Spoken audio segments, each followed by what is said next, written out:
ബിനിൽ, ഈ അപകട വളവിനെക്കുറിച്ച് വി കെ ശ്രീകണ്ഠൻ എം പി ലോക്സഭയിൽ ചോദ്യങ്ങൾ ചോദിച്ചിട്ടുണ്ട്. നോക്കൂ, ഒരു റോഡിന്റെ വളവിനെക്കുറിച്ച് ഇന്ത്യയുടെ പാർലമെന്റിൽ ചോദ്യങ്ങൾ ഉയരണമെങ്കിൽ അത് എത്ര ഗുരുതരമായിരിക്കും എന്നുള്ളത് നമുക്ക് നിസ്തർക്കമാണ്. അത്രയും അപകടങ്ങൾ ഉണ്ടാക്കുന്ന, യഥാർത്ഥത്തിൽ കൊലയ്ക്ക് കൊടുത്തു എന്ന് പറയാൻ കഴിയുന്ന വിധത്തിലുള്ള റോഡ് സംവിധാനമാണ് അവിടെ ഉണ്ടായിരുന്നത് എന്നുള്ളത് വ്യക്തമാണ്. അതുകൊണ്ടാണ് ജനങ്ങൾക്ക് ഇത്രയധികം രോഷം ഇക്കാര്യത്തിൽ ഉണ്ടാവുന്നതും. എന്തായാലും പാലക്കാട് ഉന്നതതല യോഗം കഴിഞ്ഞു. ഇനി ജനങ്ങളെ കൊലയ്ക്ക് കൊടുക്കാതിരിക്കാൻ എന്നതിൽ എന്തെങ്കിലും ഒരു ആലോചന നടന്നിട്ടുണ്ട്? ലഘൂകരിക്കാനുള്ള ചില തീരുമാനങ്ങളിലേക്ക് പോയിരിക്കുന്നു. പക്ഷേ അതിന് നമ്മൾ ഈ 4 കുട്ടികളുടെ ജീവൻ അതിന് പകരമായി നൽകേണ്ടി വന്നിരിക്കുന്നു എന്നതാണ് ഇതിൽ ഏറ്റവും പ്രധാനപ്പെട്ട കാര്യം. ഇവിടെ സ്പീഡ് ബ്രേക്കർ അടക്കമുള്ള സംവിധാനങ്ങൾ നേരത്തെ ഉണ്ടായിരുന്നു, പക്ഷേ അതെല്ലാം ഒരു ഘട്ടത്തിൽ ഇല്ലാതായി പോവുകയായിരുന്നു. എന്തായാലും വലിയ രീതിയിലുള്ള പ്രതിഷേധങ്ങൾ ഇന്നലെ തന്നെ നമുക്ക് കാണാൻ കഴിഞ്ഞിരുന്നു. ഇവിടുത്തെ ഏറ്റവും പ്രധാനപ്പെട്ട പ്രശ്നമായിട്ട് നാട്ടുകാരടക്കം എടുത്തു പറയുന്നത് ഇവിടെ ഒരു വളവ് തന്നെ, കൊടും വളവാണ്. നമുക്ക് ആ ദൃശ്യങ്ങളിലേക്ക് പോകാം. നിഖിൽ ആ ദൃശ്യങ്ങൾ നമുക്ക് കാണിച്ചു തരും. നമുക്ക് ആ ദൃശ്യങ്ങൾ കാണാം. അതാണ് പാലക്കാട് നിന്ന് മണ്ണാർക്കാടേക്ക് വരുന്ന വഴി. ഇവിടെയാണ് ഈ അപകടം ഉണ്ടായത്. ഇതൊരു എസ് വളവ് പോലത്തെ വളവാണ്. അതായത് ഇപ്പോൾ നമ്മൾ ആ ട്രക്ക് പോകുന്നത് നമുക്ക് കാണാം. അത് പിന്നീട് പോകുന്നത് ഒരു 90 ഡിഗ്രി ടേണിലേക്കാണ്. അത്തരത്തിൽ വലിയ അപകട സാധ്യതകൾ ഉണ്ടാക്കുന്ന രീതിയിലേക്കാണ് ഈ കാര്യങ്ങളെല്ലാം തന്നെ ഇവിടെ പോയിക്കൊണ്ടിരിക്കുന്നത്. അത്രയും വലിയ ഒരു ഏത് സമയവും ഒരു അപകടം സംഭവിക്കാവുന്ന രീതിയിലാണ് കാര്യങ്ങൾ ഇവിടെ നമുക്ക് കാണാൻ കഴിയുന്നത്. ഇതിലേറ്റവും പ്രധാനപ്പെട്ട സംഭവങ്ങൾ എന്ന് പറയുന്നത് ഇവിടുത്തെ നാട്ടുകാർ ഏറെ കാലമായി ഇതിനു വേണ്ടി ഈ ഭാഗത്ത് കാര്യങ്ങൾ ഭംഗിയാക്കാൻ വേണ്ടി, അതായത് റോഡ് ശരിയാക്കാൻ വേണ്ടി അവർ ഏറെ കാലമായി പരിശ്രമിച്ചു കൊണ്ടിരിക്കുകയായിരുന്നു. പക്ഷേ അതൊന്നും ഫലവത്തായില്ല എന്നതാണ് ഇതിലെ ഏറ്റവും പ്രധാനപ്പെട്ട കാര്യം. ഇപ്പോഴെന്തായാലും നമ്മുടെ അധികാരികൾക്ക് കണ്ണ് തുറക്കേണ്ടി വന്നിരിക്കുന്നു. അതായത് അവർ അതിന് നിർബന്ധിതരായി മാറി എന്ന് വേണമെങ്കിൽ പറയാം. ഇപ്പോൾ തന്നെ ഒരുപാട് നാട്ടുകാർ ഇവിടെയുണ്ട്. നമുക്ക് അവരോടൊക്കെ തന്നെ ചോദിക്കാം, എന്താണ് ഇവിടുത്തെ ഒരു അവസ്ഥ?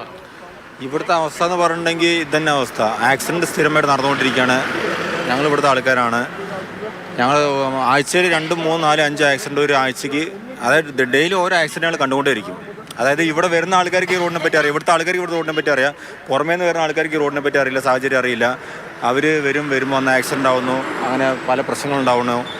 ആക്സിഡൻറ്റ് തന്നെ, റോഡിൻ്റെ അശാസ്ത്രീയത അതിൻ്റെ മെയിൻ. ഒരു മഴ പെയ്താൽ അപ്പോൾ അപകടമുണ്ടോ? മഴ ചാറി കഴിഞ്ഞാൽ ആക്സിഡൻറ്റ് ഉറപ്പാണ്. ഞങ്ങളെ കരുതിക്കൂട്ടിയിരിക്കണം. ഒരു സൗണ്ട് കേട്ട, ഞങ്ങൾ അവിടെ സ്ഥാപനം നടത്തുന്ന ആൾക്കാരാണ്. ഒരു സൗണ്ട് കേട്ട ഞങ്ങൾ ആദ്യം പേര് റോട്ടിക്കാണ്. അവിടെ ഒന്നിൽ ജീവൻ നഷ്ടപ്പെട്ടിട്ടുണ്ടാവും, കൈകൾ നഷ്ടപ്പെട്ടിട്ടുണ്ടാവും. പല പല പ്രശ്നങ്ങൾ സംഭവിച്ചുകൊണ്ടിരിക്കുന്നുണ്ട്. ഇതൊക്കെ ഞങ്ങൾ കണ്ട് മടുത്തുപോയി. ഇപ്പം ആദ്യം ഞങ്ങൾക്കൊരു ഭയമായിരുന്നു, ഇപ്പം ഞങ്ങൾക്ക് സർവ്വസാധാരണമാരായി പോയി. ഞങ്ങൾക്ക് ഇവിടെ ഈ സ്പീഡ് ബ്രേക്കറൊക്കെ നേരത്തെ ഉണ്ടായിരുന്നു. സ്പീഡ് ബ്രേക്ക് ഇട്ടായിരുന്നു. അപ്പോൾ ഇതിനെക്കാട്ടി അപകടങ്ങൾ പെരുക ചെയ്തായിരുന്നു. അതായത് ഈ ഹൈവേയിൽ നല്ല സ്പീഡ് ബ്രേക്ക് ഇട്ട് കഴിഞ്ഞാൽ സ്പീഡിൽ വരുന്ന വണ്ടി പെട്ടെന്ന് ചവിട്ടും, ബാക്കിൽ വരുന്ന വണ്ടി പിന്നെ ഇടിക്കും. ഇതിനേക്കാൾ ഡബിൾ അപകടമായിരുന്നു. പിന്നെ അത് എന്തോ കാരണവശാൽ അതൊക്കെ എടുത്ത് മാറ്റി അവർ. പിന്നെ ഡിവൈഡർ വെച്ചു. ഇവിടെ ഡിവൈഡർ വെച്ച് കഴിഞ്ഞാൽ രാത്രി കാലങ്ങളിൽ വരുന്ന വാഹനങ്ങളെ അടിച്ചു തെറിപ്പിച്ചാൽ പോവും. അതങ്ങനെ പോയിട്ടുണ്ടായിരുന്നു. പിന്നെ അതിന് പുറമെ ഏതൊരു മെഷീൻ കൊണ്ട് റോഡ് മാന്തിയിട്ട് കുറച്ച് ഗ്രിപ്പിട്ട് വിട്ടു. 2 മാസം എന്തോ അതങ്ങനെ പിടിച്ചു നിന്നായിരുന്നു. അത് കഴിഞ്ഞ് ഇപ്പോൾ പഴയമാതിരി റോഡ് പഴയമാതിരി മിനുസുമായി പഴയ ലെവലിലേക്ക് വന്നിട്ട് സംഭവം ആക്സിഡൻറ്റ് തുടർക്കഥ പറഞ്ഞാൽ, അതായത് നിരന്തരം മഴ പെയ്ത് കഴിഞ്ഞാൽ ഒരു ദിവസമെങ്കിലും ആക്സിഡൻറ്റ്, പനയമ്പാടം ടു കല്ലടിക്കോട് വരെ ആക്സിഡൻറ്റ് ഇല്ലാത്ത ദിവസങ്ങൾ, മഴ പെയ്ത് കഴിഞ്ഞാൽ ഒരു ദിവസമെങ്കിലും ആക്സിഡൻറ്റ് ഇല്ലാത്ത ദിവസങ്ങളില്ല. അഭിലാഷ, ഈ റോഡിലേക്ക് അതിന്റെ ദൃശ്യങ്ങൾ വേണമെങ്കിൽ കാണിക്കാം. ഇവിടെയാണ് ഈ ഗ്രിപ്പ് ചെയ്തിരിക്കുന്നത്. ഈ രീതിയിൽ മെഷീൻ ഉപയോഗിച്ച് ഗ്രിപ്പ് ചെയ്ത് വെച്ചിരിക്കുന്നതാണ്. പക്ഷേ ആ ഗ്രിപ്പും ഇപ്പോൾ പോയിരിക്കുന്നു. ഈ അപകടമുണ്ടായ സ്ഥലത്താണ് ഈ ഗ്രിപ്പ് ചെയ്തിരുന്നത്. ഇതേമാതിരി ഗ്രിപ്പിംഗ് ആയിരുന്നു ഇവിടെ ഉണ്ടായിരുന്നത്. ഇത് വണ്ടികൾ ഓടി ഹീറ്റായിട്ട് ഇത് സംഭവം ഇപ്പോൾ പ്ലെയിനായി പോയി, മിൻസുമായി. ഇതേമാതിരി ഗ്രിപ്പിംഗ് ആയിരുന്നു. ഇതേമാതിരി ഗ്രിപ്പുള്ള സമയത്ത് നമുക്ക് വലിയ കുഴപ്പമുണ്ടായിരുന്നില്ല. അന്ന് അപകടങ്ങൾ വളരെ കമ്മിയായിരുന്നു.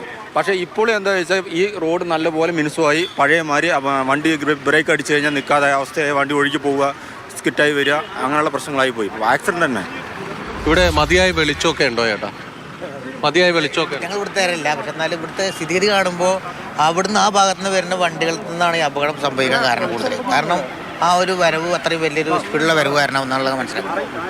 അത് അവിടെ നിന്നൊരു വലിയ ഇറക്കമാണ്. ആ ഇറക്കം ഇറങ്ങി വരുന്നുണ്ടാവും ഇവിടെ ഈ അപകടം സംഭവിക്കാൻ കാരണം എന്നാണ് നമുക്ക് മനസ്സിലാക്കുന്നത്. അല്ല, ഇവിടുന്ന് വരുന്ന വണ്ടികൾ അപകടത്തിൽപ്പെടാൻ ചാൻസ് കുറവാണ്.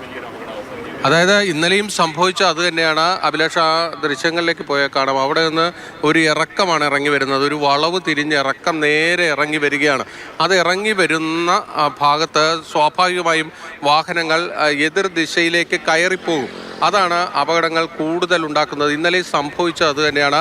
മഹാരാഷ്ട്ര രജിസ്ട്രേഷനുള്ള ലോറി അവിടെ നിന്ന് അമിത വേഗത്തിൽ വന്ന് ആ വളവെടുത്ത് വന്നപ്പോൾ അത് ഓവർടേൺ ആയിപ്പോയി. ആ ട്രക്കിൻ്റെ പിൻഭാഗമാണ് ഈ സിമെൻറ്റ് കയറ്റി വന്ന ലോറിയുടെ ഫ്രണ്ട് ക്യാബിനിൽ, അതായത് ഡ്രൈവറുടെ ഭാഗത്ത് ഇടിക്കുന്നത്. അങ്ങനെയാണ് ഡ്രൈവറുടെ നിയന്ത്രണം തെറ്റി ഈ തൊട്ടടുത്ത ഒരു വലിയ കാനയുടെ ഭാഗമാണ്, ആ കാനയുടെ ഭാഗത്തേക്ക് ആ സിമെൻറ്റ് ലോറി മറിഞ്ഞു പോകുന്നത്. ഇതാണ് ഇവിടെ നിരന്തരം സംഭവിച്ചു കൊണ്ടിരിക്കുന്നത്.